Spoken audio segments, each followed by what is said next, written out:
Hi there. Welcome to A Creative Affair, a collection of conversations exploring creativity through the art of photography and other creative passions. I'm Brie, and I've been creating all my life. I'm a musician, and I've made jewelry, quilts, and furniture, but my current passion is nature and landscape photography. I'm also a life coach. As a life coach, I help creatives reignite their creative passion and use it to achieve their unique vision in life. I love traveling and experiencing other cultures, and I have a beautiful scarf collection from so many beautiful places. Oh, gorgeous scarves. Oh, Yes. I actually have a scarf collection too. And Brie, I should send you next time. I'm going to send you a scarf because I actually sell scarves What? in one of my little shops that I have going, and they're covered in beautiful trees. Anyway, I'm Len. I'm an artist from the Blue Mountains in Australia.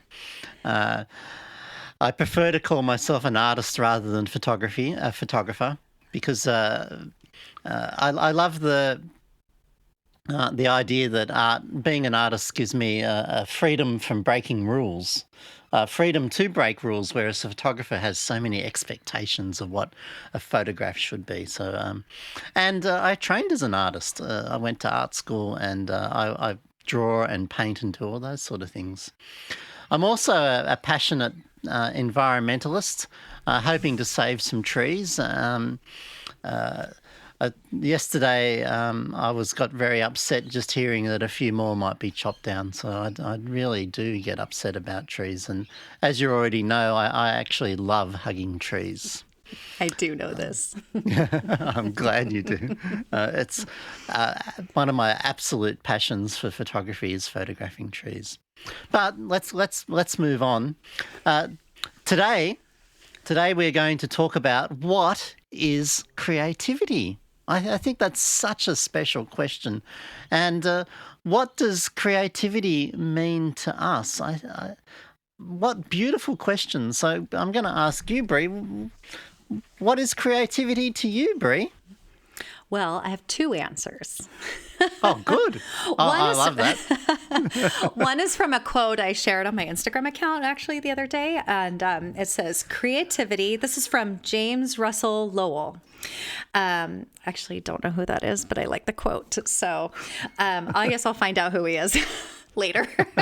But I love what he says. Creativity. Actually, this is from Guy Tall's book, More Than a Rock. He always puts a quote at the beginning of one of his essays, and this is on the top of it. This is on the top of one of them. So it says, "Creativity is not the finding of a thing, but the making of something after it is found."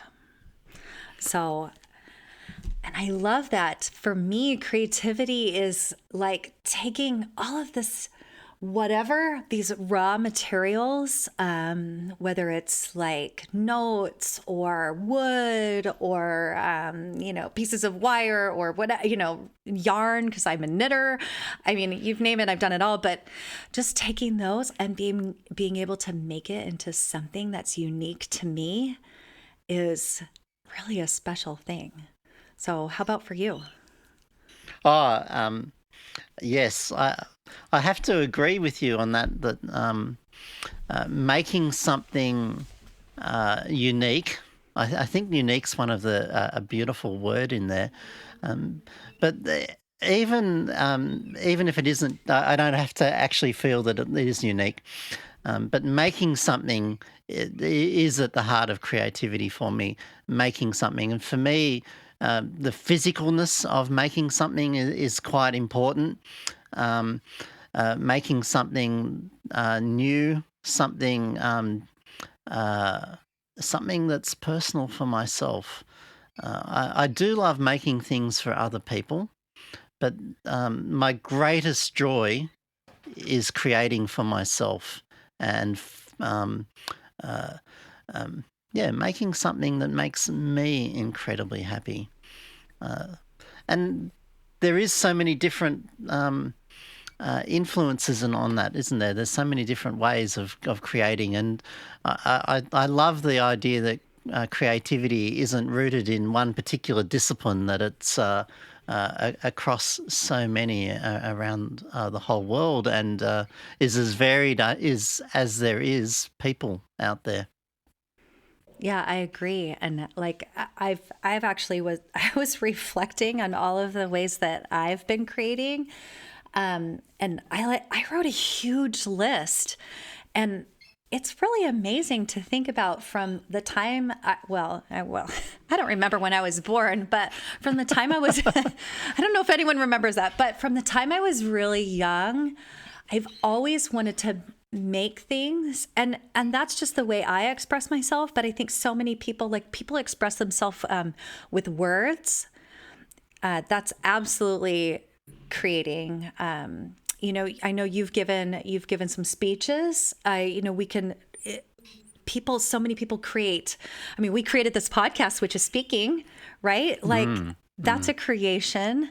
I mean, this podcast is not unique, but this one is for sure, right? No one's ever had this exact same conversation that we've had, and in this exact same way.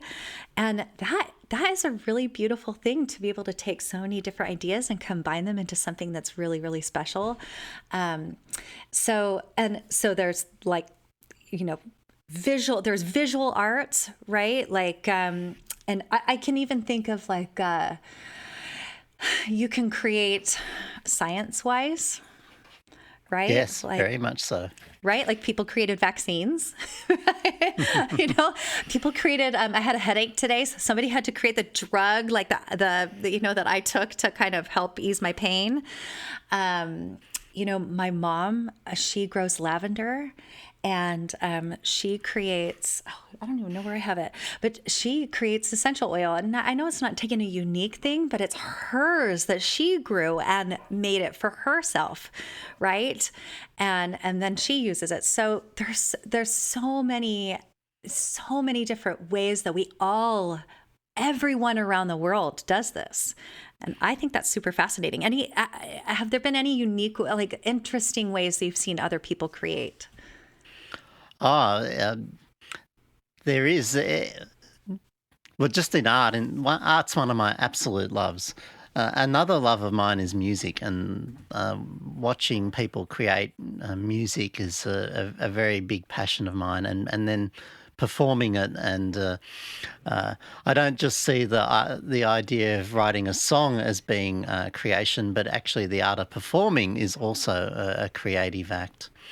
I want to go back, though, to something that you said when you were young, that you loved creating.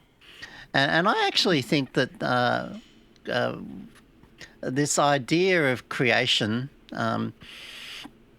is huge. And I think it's a driving force behind how we learn, that we are always experimenting and trying things out to figure out how the world works and how we should fit into it. And so I really believe that creativity is a natural phenomenon, and that we have an inbuilt drive to learn, and to copy and to do things, and that it's there inside all of us. And unfortunately, I think sometimes society and the school system and other things, our parents maybe sometimes beat that out of us through, expectations and maybe through critiquing and saying it's not so good. But, go back to a child, you got a pile of mud and you make a mud pot. And then you sit there as a kid and you pretend to drink tea. Now, that is a creative act, isn't it? You've actually made something and then you go on to pretend something. And I think we all have creativity in us, and it's such a beautiful thing. And I think it's everywhere in our life. And things that you talked about, just having a conversation with someone else is like we're talking about here, or having right now, that is also a creative act. We're doing it non-stop throughout our lives, aren't we? We're in this process of making something new continually. Yeah. It's And so beautiful. one thing that, that kind of sparked in my mind while you were talking was like that the attitude that kids have where they're just naturally curious. And if we could pull that from, and it's what I find myself doing a lot more often now. If we can pull that attitude, that innate curiosity, and into the way we live, then I think we can even be more creative and even have that more often. But I just find myself like, when I think of creativity, I think curiosity, because that feeling of curiosity, I think, drives me to do the creating, like we talked about in our first like introduction episode, right? Like when you messaged me and you were curious about what I did, and then I became curious about what you did, and all of that curiosity can spark so much of the actual the beginnings of the creating process. I just think that's a wonderful way to be, is curious and then getting creative. There's something that immediately springs to mind, as well as being curious, is a propensity to take risks. And I think as a child, we take bigger risks. Even when we take our first steps, the risk is we're going to fall over, and we keep falling over and we keep hurting ourselves, yet we keep getting up and we keep trying until we start walking. And I think curiosity is one part of that ingredient, and another one is a willingness to play, to take risks, and to see what happens. So this curiosity, it's like opening a door to a shed and not knowing what's in there, and wanting to go in there and being scared. Maybe there's a monster in there or a snake or something, but a curious person wants to go in there into the unknown to see what's going to happen, and is not afraid to do that. And those two tie in so beautifully. Now, Brie, you said there were two things at the beginning. What was the other one? Oh, wait, what two things? Oh, you know what? I don't remember now. I was asked you what is creativity to you? I got so involved in thinking about the curiosity, because it's been on my mind so much lately, that I think that took over my whole everything. But I would love to talk about how we each create, and then why we do it. So you want me to start? Yeah, please do. So I'll start. I wrote down here. Why do you create? Yeah. So let me talk about all the different ways I've created. So, and then maybe you as a listener, if you're listening, you can think about all the different ways maybe you've created things, or whatever you've created. It doesn't even have to be a thing, right? Because sometimes we can't touch them always. So when I was younger, I tried photography. Film photography. That didn't stick, so I'm doing it again now. But I've done all kinds of sewing, knitting. I tried drawing. I went through a phase where I loved drawing. I would copy these books and then try to do my own, and that was so fun. And I made these Fimo clay. I made these little clay jewelry things, and I created other jewelry. I've made quilts. And I've made all kinds of furniture for this house I'm in. I've also created babies. So that is a creative process. We won't talk about it, but it better be creative. Well, I hope it is, because it's the most enjoyable part, isn't it? Right. And they're unique, like the people I created, not necessarily on my own, but they're unique, right? I play flute. I've tried so many different kinds of ways of doing music, and also now I do photography. So as I was thinking about it, I'm like, I feel like I've done a lot of creative things, and sometimes my brain wants to trick me. Actually, recently, my brain was telling me that I was not a creative person. And I'm like, that is so not true.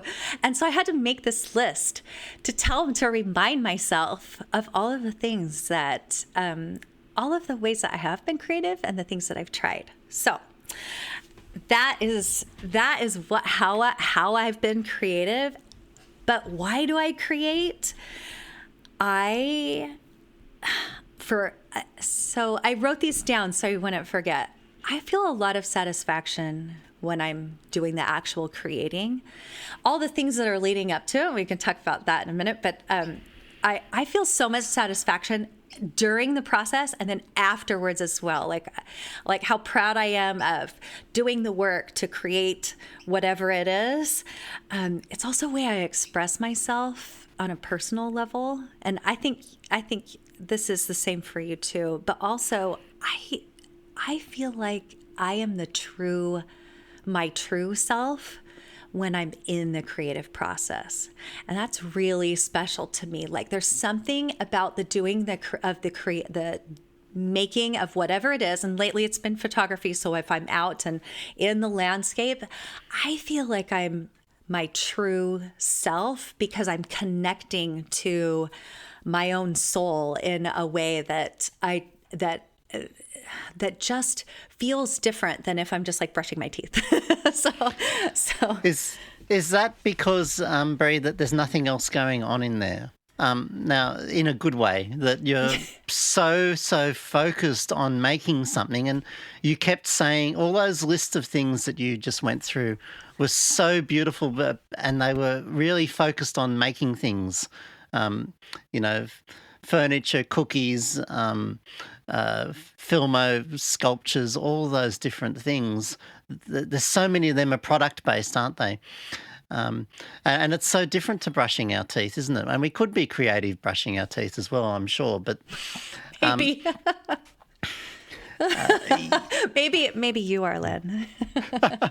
I actually have no teeth left, so I don't have any to brush anymore. Oh, well, there anyway. That is not There's true, a fact folks. That's a fact you don't really want to know about. But so much of that was around product, wasn't it? And when you're making this thing, making it has this incredibly beautiful reward, doesn't it?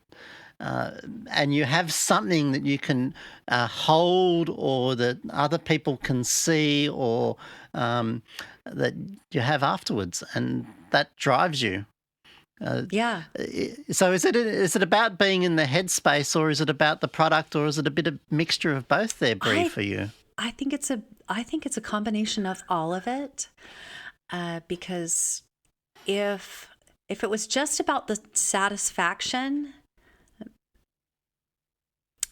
possibly because I give it away, or like if I'm making this something, but like even if I'm writing a blog post, that's a creative thing, and then I have it, right? And it's inspiring to other people. I think it's got to be the combination of it. So how about for you? When you perform a musical piece, it's not so physical, is it? You can't hang on to it in your hand, but there's a very strong similarity in a reward and the beautiful feeling that you get from it. Wouldn't you say? Yeah, I love being in the act of performing, because that's too is that connection between what I'm doing. Like I'm just like, there's something about it where I'm connecting to my own soul. Like it's resonating in a way that's different than just doing the mundane, driving to, the grocery store or whatever, and so it's expressing myself in such a unique way that in a way no one else can. So I think that those two elements are so important. So one is the reward of making something and creating something that way, but then the other reward of and you keep saying your words are connecting to your soul. For me, that's very much about letting go of the rest of the world. It's very much about focusing on something so much that nothing else exists. Um, if I'm creating photographic artworks, I'm there in the moment, observing, totally immersed, and the rest of the world doesn't exist, and that's my happy place. And I think it is about connecting to my soul. It's connecting to my inner part, and I notice I do it best when there isn't so much cognition Yeah. running around in my head, when I'm not thinking so loudly that my my words and thoughts are taking over, that I'm actually relaxed and absolutely so present in that space. I love those words, connecting me to my soul. I think that's That really beautiful, Brie. That's more like, thank you. I hadn't actually expressed that into words until we were just having this conversation. So that's what's the beautiful thing about this, is that that I think it's sparking ideas within me as well. I think what you're talking about, Len, is that flow state. And we're going to have another podcast episode where we talk about flow state. And I'm really excited. This will be in the future sometime. We haven't decided when, but I'm really excited to talk about that. But that's what you're talking about, right? Is the flow, this state of flow where where you've kind of let all of your all the chitter chatter go, and you are just in the moment, present, just releasing yourself to do the creative work. Yeah, very much so. Am I allowed to swear on here? I don't know. Sure. Yeah, I don't know. So anyway, I tell people I just love to make shit. And maybe that's an Australian saying, but it's so beautiful that making things physically with your hands, or making even electronically with images or whatever, or making music, is special in its own right, isn't it? Yeah. And that's one is being in that state and getting there, and the other one is this concentrating on making something, and I find that incredibly beautiful. Yeah. So why do you do it? What is your why? My why for creating, you actually stole the words, not the wrong words for me, but the idea that it's my true self is incredibly important in this. It's my escapism from life. It's my happy place. It's my it's my personal reward. I've spent so much of my life teaching other people, and that's a very much an outward giving process, and it's incredibly exhausting, and it's my passion is teaching people. And I've given myself permission as I get older to spend more time creating for me. And it's very much a rewarding, a reward for myself to be a little bit more selfish, to make things for me, to make things that make me giggle and smile or laugh or feel sad or happy, or to show my respect, or to celebrate something's beauty. And they're all parts of that reason that it's a incredibly fulfilling thing for me. So much so that when I stop doing it, my body changes, and I notice that sadness creeps in, like it's something that I have to keep doing. Ooh, that's really interesting. Yeah, I think I read something recently about we have this like desire, because we talked about how innate it is to create, that when we find the thing that we love to create, we want to be doing it so often. We're always like, I'm always trying to find when can I go out? When can I do photography? And that can even be in the editing process for me too. But it's always the driver. Like when can I go and do that and have that experience for my own self? So Len, you were talking about how it's something you're so passionate about. I want to know, what is your favorite something? It doesn't have to be a thing, but your favorite something that you've created, or something that you've created that you're really proud of. Oh, the something. Um, oh, the okay. My absolute favourite is when I was at art school. So I was only in my just hit 21 or something. I think I was 20 something in there. And for my major at art school, I majored in photography. So I did 4 photography subjects in my final year and 1 printmaking subject.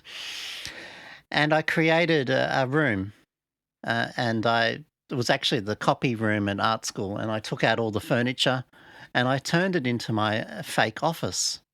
And I put my books in there, I put a desk in there, and I covered it with my things and my books, and I dragged in my plants, and I dragged in lounge chairs and a coffee table.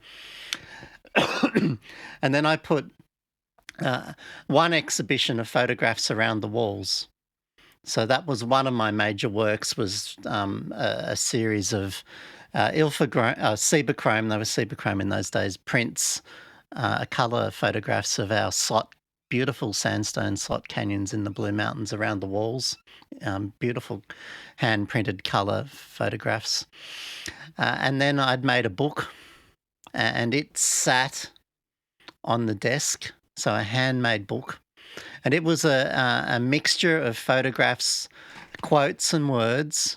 It was called "In Wildness is the Preservation of the Earth," which is a quote, the title of Elliot Porter's book, which is one of my favourite books of all time of photography, and particularly important to me when I was 18 years old. Uh, uh, it also had drawings and my paintings in there, and drawings and lithographs in this handmade book.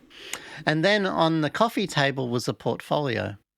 And I put an empty pot of coffee in there as well. So when you went in, it had this coffee smell in there as well. And there was no windows, and you'd shut the door, and I had a light on in the corner. And one day I couldn't find my teachers, and I had 2 beautiful favourite teachers, Lynn Roberts Goodwin and George Schwartz, who George I owe so much to in learning photography and how to be an artist from. I couldn't find them. And someone said, "Oh, they're in the copy room, Len." And so they'd actually locked themselves in my little exhibition room. And when I knocked on the door, they said to me, "Len, you've made the most beautiful room in the whole art school here." And it was all full of wilderness photographs. And that was a reward from it, but that's what I was trying to create, this incredibly beautiful space. But that beautiful space was actually me. It was all about who I am that came through there. And I was so lucky that was so well received by my teachers. So that's there's something that I've created that I'm incredibly proud of. And as you can tell, I love telling people about it too. That's the first time I've heard it. That's fabulous. Do you still have your handmade book? Yeah, I've got all of the bits still, Fabulous. and I wish I'd taken more photographs as a document of it. And I got straight distinctions from that. And the painting teacher walked out and said, "Oh, more effing bloody photos of trees," and wasn't very, very grumpy. But the other 2 photography teachers stood fast and said, "No, this is absolutely brilliant," and gave me the highest awards and the highest marks. So I graduated with straight distinctions in photography. Beautiful. Always the achiever. Yeah, and then I put down my camera for 10 years, but that's another whole different story. So let's ask you the same question. What's something that you've created that is so special to you, Brie? Well, I think my most recent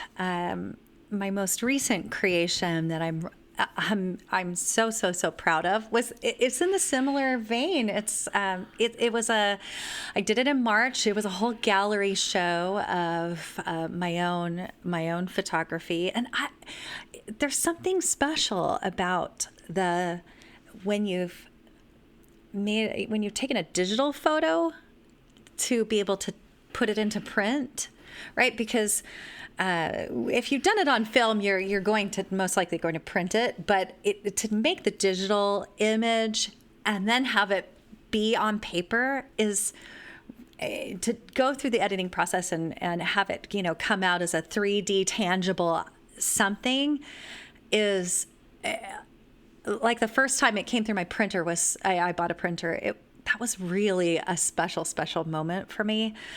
And then being able to, I created walls. I actually built wood walls and took all the furniture out of my house and put up these walls and framed all of I think I had 17 images, and it was all about home and what it meant to me. And I wrote about it, and I kind of, you came in my front door and you went on this journey, and the whole thing all put together with the photographs and the printing and the walls and the whole show was, and the people coming to my house to interact with them, it was so special and beautiful, and something I'm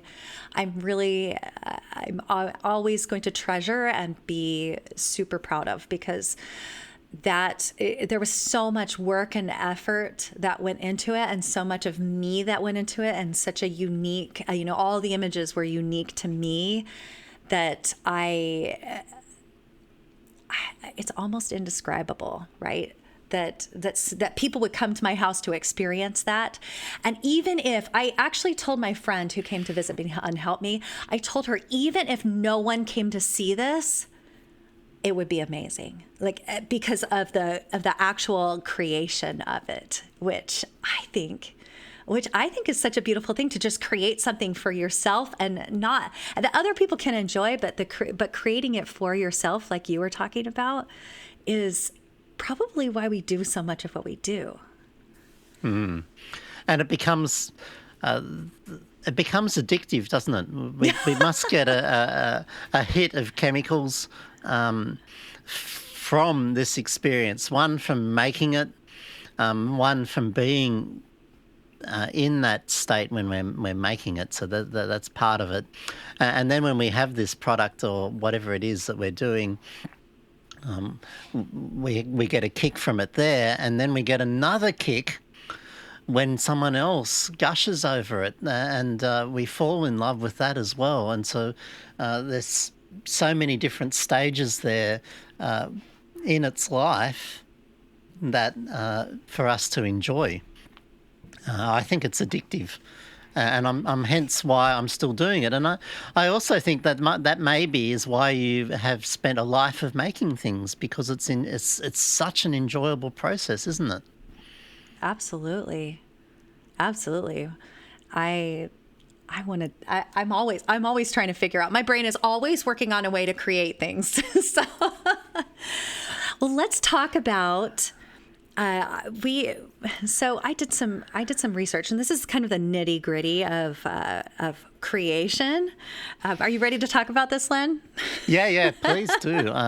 I love research, and I love exploring ideas to see where they go. Yeah, and I think this is so fascinating. So, I've been mulling over this idea of creativity, and I've been trying to think about what is my process when I go to create something. What is the process or my process, and do other people kind of follow the same process? And I couldn't even put it into words. However, I did find there's a psychologist, and there's all kinds of articles you can read online about this. But in the 1920s, a man named Graham Wallace, he was an English psychologist, a social psychologist. He has a book called The Art of Thought. And I didn't create this. I didn't read the book, but it's everywhere. So he has he writes about the creative process, and he writes about it that there are 4 different stages of it. So the first one is preparation. So do you want to talk about that, Len? Well, his that stage is about gathering information, isn't it? Getting your materials, preparing yourself, learning to use the equipment to understand how things work, learning to see maybe, being prepared, setting everything up for success is such an important part of that. For me, also, it's preparing my mental state as well. Yeah, I love that. Not only is it a physical things being prepared for, but it's also my mental state. I need to be centered and in that mentally clear space to do so. Yeah, and if like you think about like an artist has to say what kind of techniques do I need to learn? There are things that we all need to learn in a kind of a technical way, right? To be able to do some of the things that we need to do. Like so we're going to talk about goals later, but this gallery show that I just talked about was part of a big goal that I had. That's another podcast episode, which will be really fun to discuss. But I bought my full frame camera back in December. It's not even that long ago, but it's December of 2019. And so I had this camera and I thought, now what do I do with it? This is what I want to create. Now what do I need to do? And so there was I had to learn all of the technical stuff with the camera and what do all the buttons do and how do I set it up? And, because you can't actually be in the creative process when you're still just learning how all the buttons to something work and how do you actually, like, what is the exposure triangle? Just all of those little nitty gritty things, the technical details that we have to kind of know before we can really express ourselves. So do you have anything to add to that one? Well, I think that's different for each person. And Sure. I've met people, one of my students turned up one day and she definitely felt an imposter syndrome because she didn't know all of those things that you were talking about, all those technical things. And yet her photographic art was absolutely stunning and beautiful. So she had a drive to want to know how everything worked. So she could justify herself for her own beautiful art. And I used to always say it doesn't actually matter. You obviously know enough to make it work for you. And I think each of us is incredibly different as to what that preparation looks like and what we need to have ready to be comfortable. And that's incredibly different for each of us. Some people, for example, really love to have a really solid plan and an idea about what they're doing, and others just like to show up and be there and be present. Yeah. And then see what happens, and that it's different for each of us. Yeah. Yeah, that's a really beautiful insight. Like we know, I've known people who can play piano, and they don't even need to read notes. They can just sit down and play a piece of music from their mind. I mean, you do have to be able to have the kind of the beginning piano instruction sort of to do that, right? So there is some of it that, those basics that we kind of need to know. But I just think it's so interesting. And the point of all of these different stages, by the way, is just to kind of see where we might be in a creative process. And it doesn't exactly have to look like this, of course. Like, we're talking about creativity here. Like, this is not a cut and dry process for anyone. So the second one is incubation. This is really fun. I actually really enjoy this stage. This is, well, I'm kind of reading off what I wrote down here, but this is where we have all of that information that we gathered in this, like the prep stage, and then we kind of let it simmer right? And we just and this can this obviously is going to look different for everyone, but I just love the idea of thinking and marinating on something and kind of going over like the raw materials, like if I'm going to build something. So I built furniture for my house. Like, how would all those things work together to make, such and such? Like, how could I do that? And just letting all those ideas, yeah, kind of work in my mind, because I think our brains. So then this is interesting too. And I don't know, have you noticed this, Len? Like, I can be awake during the day and my brain is chewing on something. I can tell, right? Mm-hmm.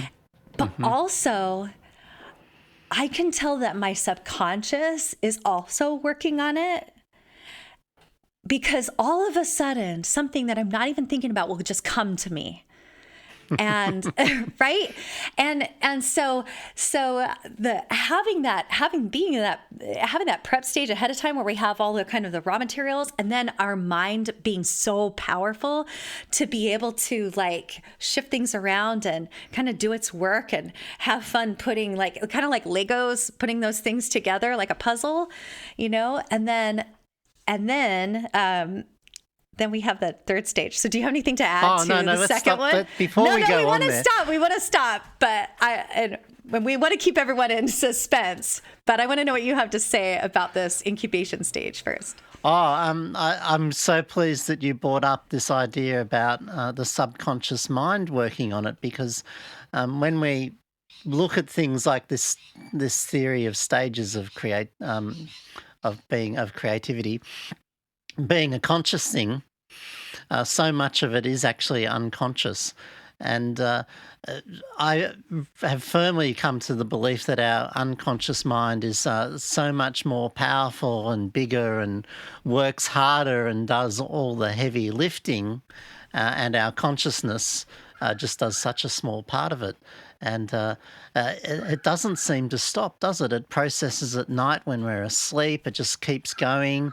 And sometimes these ideas, these breakthroughs, these moments happen at innocuous times, and they also happen, often they have happened for me without consciously thinking about anything to do with it. So yeah, like where I'm thinking about something else. Yeah, or I'm in the shower thinking about nothing. But I've been sort of mulling over something and it's going, oh, that's not quite right. But I haven't been actively searching out that final answer there. And something just pops into my mind and goes, oh, hang on. And it's this really big breakthrough moment coming from the unconsciousness. And I think the lesson there as an artist definitely is that you need to build that into your workflow. It has to be part of your practice, giving things time to mellow, to allow that conscious, unconscious or subconscious mind to do its job. Sleep on it. We have that language is in our language, isn't it? Oh, I'm going to sleep on it. What a better thing to do. It's a wonderful thing to do. And sometimes it's sleep on it for a month. It doesn't have to be just for a night. Right. Or I liken it to going back to, like, if we're taking pictures locally, going back to the same place over and over again, kind of gathering these ideas. And then all of a sudden my mind will go, what if I go at this time and this time, or, and I'll have some sort of breakthrough. Or if you take the time, or for me anyway, if I am out and I take the time to just sit or walk quietly and let my mind kind of absorb whatever I have going on, like, just whatever's going on in the landscape, then I'll have ideas come to me. Oh, that could be interesting, or I could go over there, So I think it's those kinds of things where we are quiet. And I agree with you, Len, that like just having that quiet time and then being patient to kind of to let our minds, our super smart brains, do their jobs. Yeah. And how often has it been that the first time you visit somewhere, um, the photos aren't really that remarkable, but as you get to know it and keep revisiting it and look at your work and then get to know the sense of place, your work keeps improving. That that's an incubation as well, isn't it? I think It's so. also an experimentation, I think, and a beautiful playfulness to be able to do that. So many people I meet, uh, they expect to walk in, do something brilliant, finish, and leave again. But for me, that's not at all what's happening. Yeah, or Uh, we and maybe we can talk about this in another episode, but we can talk about expectations. Like we go someplace brand new, right? That's what you're saying. And we expect to make something amazing. And sure, have we done that? Yeah, sometimes. Is it likely? Maybe. Maybe not, right? But it's just allowing our allowing ourselves to be in the place for longer, mhm. really. And I think that shows in our images that we have that sense of connection to a place, right? Because we have absorbed it. We have allowed our minds to do this incubation period Mm. with the landscape. So, and you So, talked. Bree, what's the third one? What's Well, I the, was the gonna third say. step? I was going to say we each touched on this third step. We talked about this kind of aha moment, like our brains work on it, and then it's the aha moment, and that is the third step. It's illumination, right? It's the aha. Oh my goodness, our brains finally we finally put it all together, right? When we know exactly what it is, maybe not exactly like how to do it, but we have this all of a sudden we have this vision. And actually, I had to tell you, this happened for me in the shower. Do not picture it, friends. Okay, but when I this is called a creative affair. Do you remember? I can't help but not. So when I had this idea that I wanted to create this gallery show, I didn't know where. I thought maybe in my home, and I had decided because of the pandemic. If you're listening to this, not a pandemic, it's pandemic COVID, and I decided to have it in my home for various reasons, and I had been trying to think of how in the world I could make this work with my house, and I had this all kinds of this incubation stage going on in my mind, and trying to like chew on all of these different ideas of ways that I could present my images. And I'm in the shower, and all of a sudden I had this aha. It felt like a light bulb went off, and I know you all know what I'm talking about. I swear everyone has had this light bulb moment, right? You have, right, Len? Yeah, I've definitely had them. I have them regularly, Yeah. And and so they're magical. yeah, they are magical. And I had this light bulb moment go off, and I knew exactly, it was like it unfolded before me. I remembered these walls, and I knew I could make them. And so that's what I did. I didn't know how they were all going to go together and what it was going to, exactly how it was going to turn out, but it was like really this aha moment. So do you have anything else to say about the aha? Yeah, well, sometimes it doesn't happen, and Yeah, right? sometimes it isn't a eureka moment or this aha moment. It's a slow realization that it's right. I use this to confirm how I like my work. I'll print it out and I'll stick it on a wall I've got here in my studio, and I leave it there for months. And I keep looking at it, and there isn't this sudden moment of yeah, it's right, or that's all perfect, or anything. It just grows really slowly, and I find that when I'm out taking photographs as well, in that creative moment, that uh, there doesn't have to be this specific moment. And so I'm not always chasing it. I just let them come when they're going to come, and actually not think about them and worry about it. I think that's an important part of this, is that when we try to force creativity, it's hard. And we can't force ourselves through these different stages or different steps in it or wherever it is. We've got to relax and be wherever we need to be at that moment, mentally, physically, and in the terms of doing and creating. Yeah, that is such a great reminder that I think I talked about patience earlier, but having that patience to just let it come, because if we allow ourselves to be agitated that it hasn't come yet, for sure it's going to keep us from having the realization. It's going to keep us a little longer, right? So if we can be patient and just trust ourselves that we're going to get that at some point, right? I love the idea of trusting myself that I will be able to do it, right? That I'll be able to create it. I just need to maybe gather some information and then let it simmer. And that comes back to what I said early on about having a confidence to take risks. And a part of that risk taking is relaxing and letting it come to you rather than Yeah. forcing it to come to you. And it's really a strong, like a self-efficacy, isn't it? A belief that it's going to happen. And when you do know, and you after practice and practice and practice, you know that it's eventually going to come. The work will come. That exciting bit will come. It's just you don't necessarily know when and or how or some of those other things, but you still keep working at it.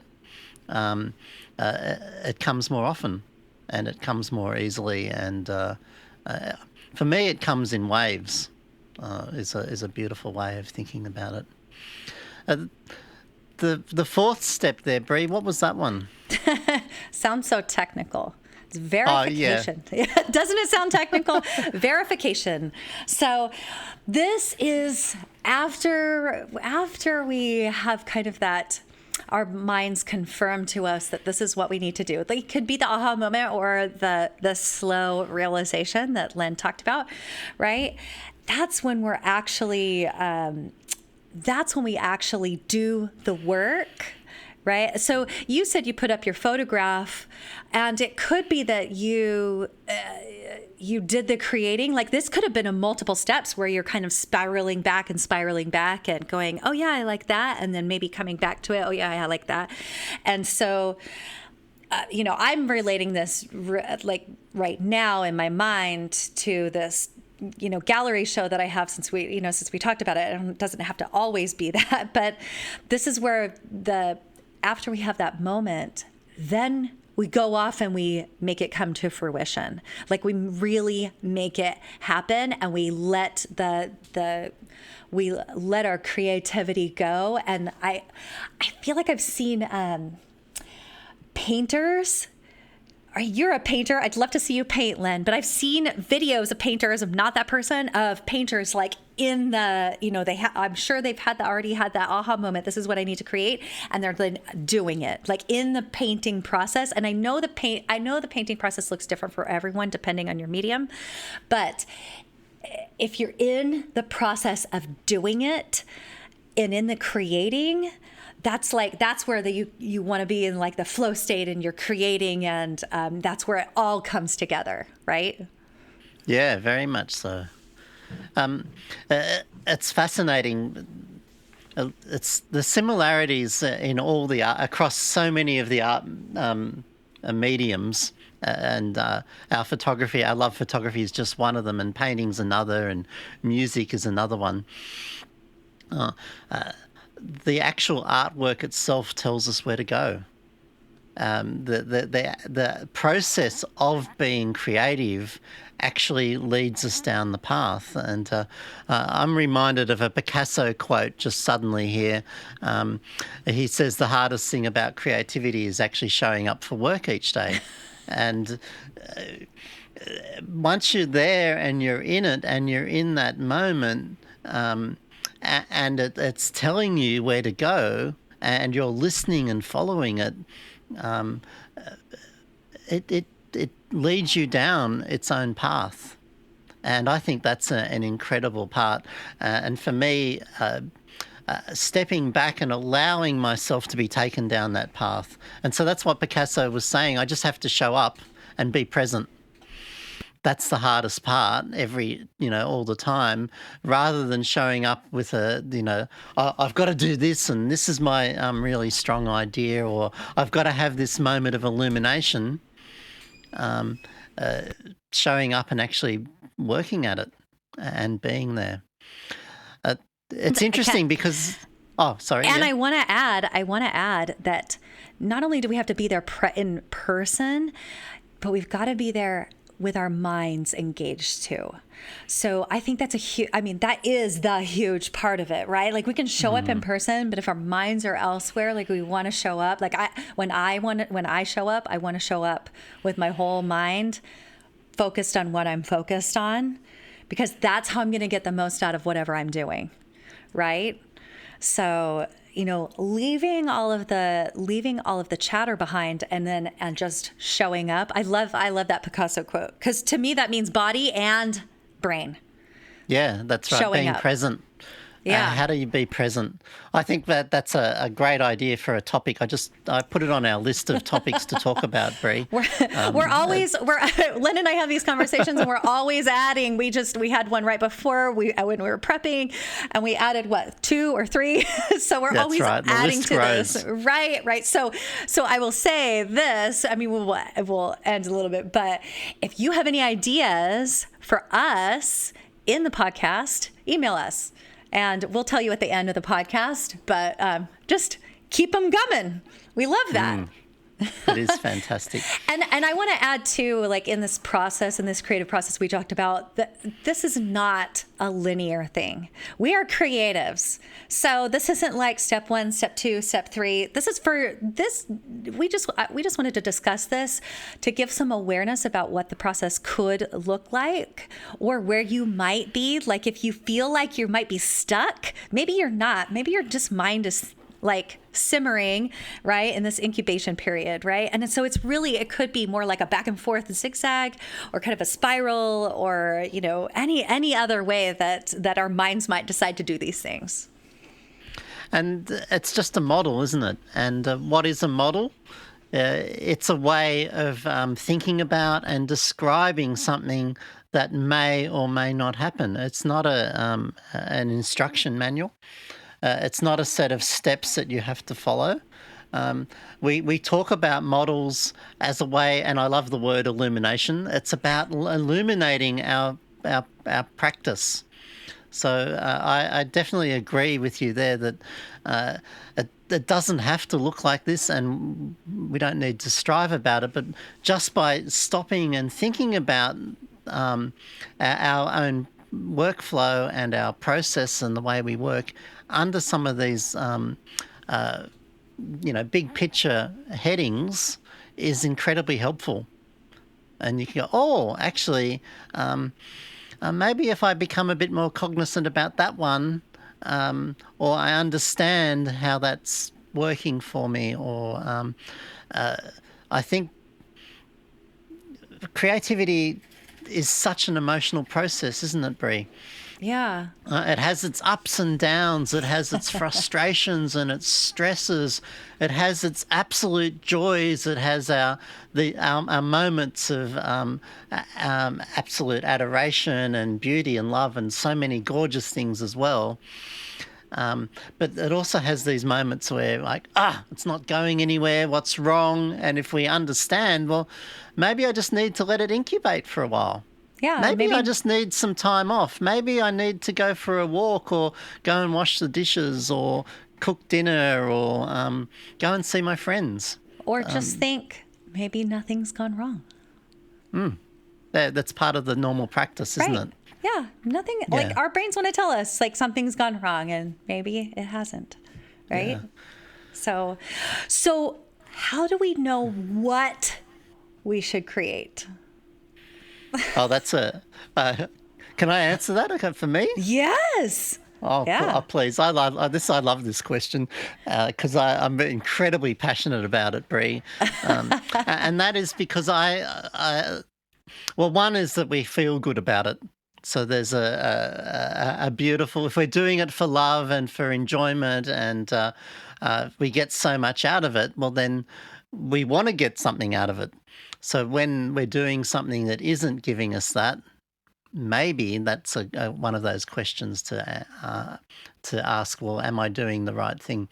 But I notice, and this is after years and years of teaching art and being an art teacher, people's best work, their best work is what they should be creating.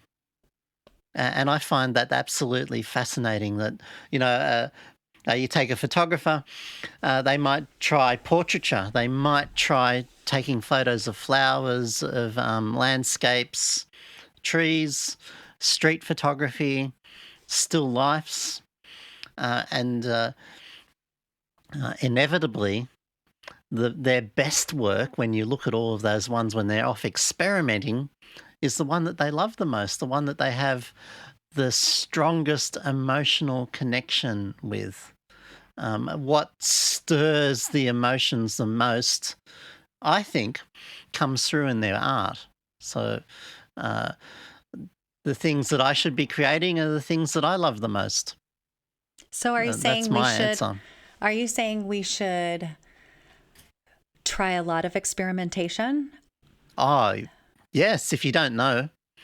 Yeah. And how many people know? I think this has been my personal journey through art, is learning what I love. And it's interesting, Brie, I've come back to where I started. Trees? I try all these things. Yeah, I was drawing trees as a kid. Well, you know what's funny is I've always been drawn to rocks, and in this journey I had some idea of what nature and landscape photography looked like, and finally I just gave myself permission to take pictures of rocks and patterns, and I love that. I feel so great when I'm doing that, So, and I have there's some other landscapes I'm pretty passionate about, but so I'm also curious too if we've done one kind, if we kind of have recognized what we're passionate about, should we keep experimenting? Of course we should. Isn't that being creative? I mean, should we stick to one thing, or do we keep experimenting to see if something else we might be passionate about that, and then maybe how those things combine? I mean, I think the answer is yes, right?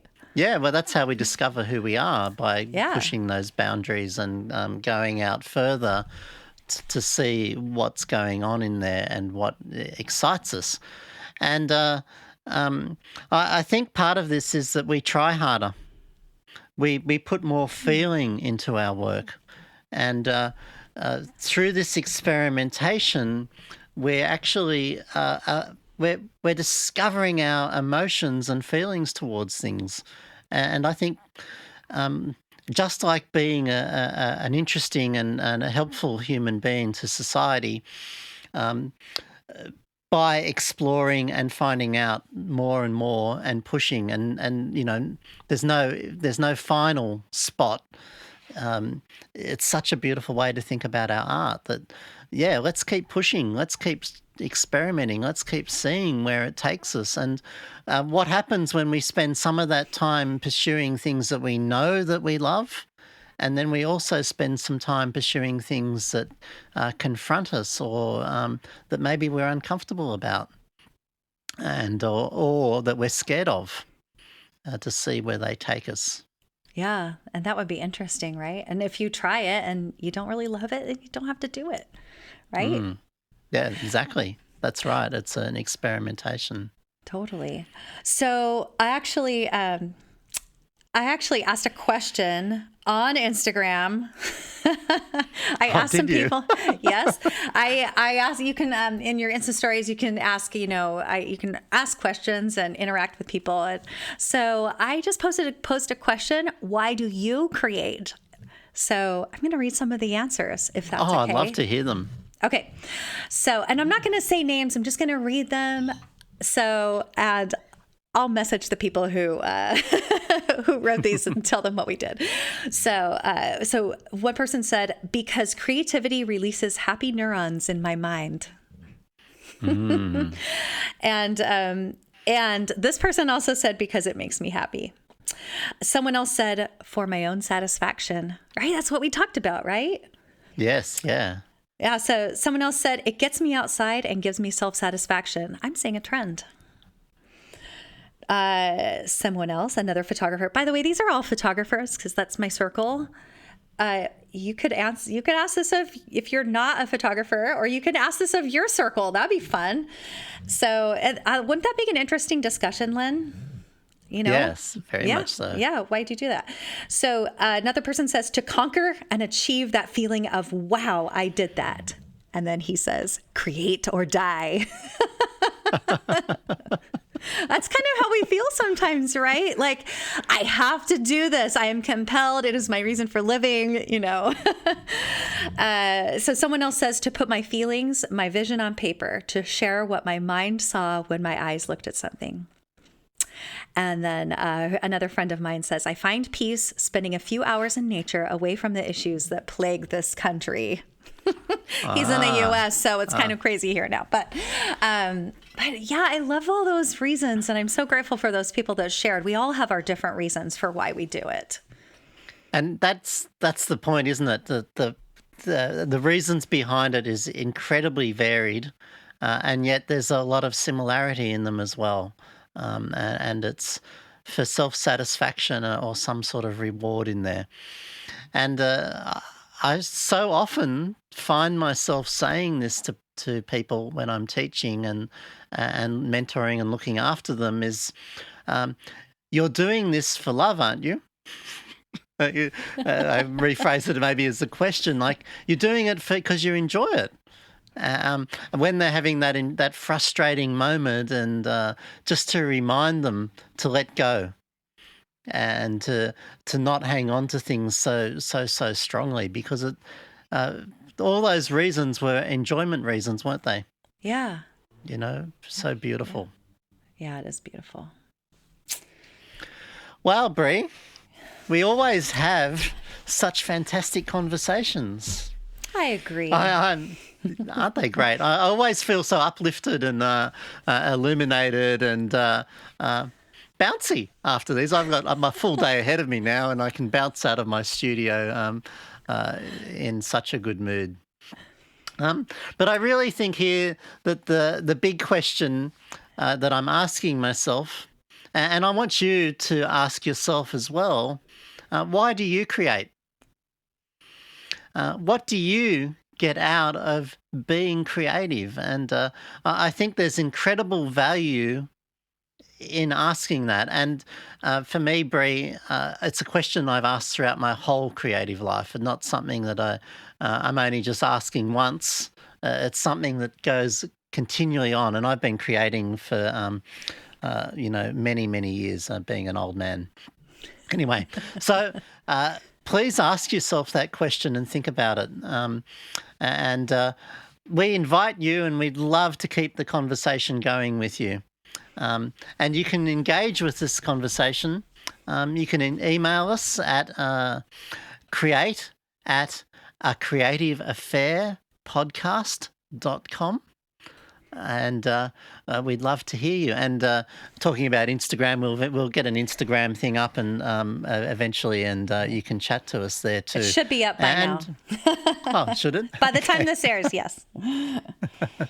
Well, it's sort of coming to the end here. I did want to mention that I have a beautiful quarterly journal of photography that I publish based on creative photography, people working in series. And I run a photography school here in Australia, and I do workshops and mentoring, and I have an online school, and I mentor people all around the world, and I have hundreds of hours of videos there. And if you really just want to have a look at my art, visit my website, lenmetcalf.com, and it's a gallery that I keep adding to. In fact, I added 3 new photos just this morning to my gallery, and that's so exciting. I'll have to go look at them. It's the end of my day. So, and everyone, it is a beautiful gallery that Len has and a beautiful journal. I subscribe to it and I love it. So, and one thing I love doing is I love helping creative people keep their creative passions flowing. So if you're feeling stuck, I can actually teach you how to create what you want whenever you want. So you can just go to creativemindscoach.com and sign up for a discovery call and we'll talk about it. And as always, links to all of these things, all of the websites that we talked about are going to be in the show notes you can visit us at creativeaffairpodcast.com. And if you enjoyed our episode, please make sure to subscribe, or you can follow us on your favorite podcast app, and more to come soon after this. So Len, this was such a beautiful conversation. I always enjoy them. And I feel like it's time to say goodbye, and I'm so sad about it. But until next time, have fun with your art and your creative passions. Well, it will be, Brie, it has been so wonderful, and I wish you well until we next talk again. And I get so excited in the lead up to these conversations, and again, it was such a beautiful conversation. So thank you very much for that, and goodbye to all our listeners. Goodbye. Thank you. See you the next time.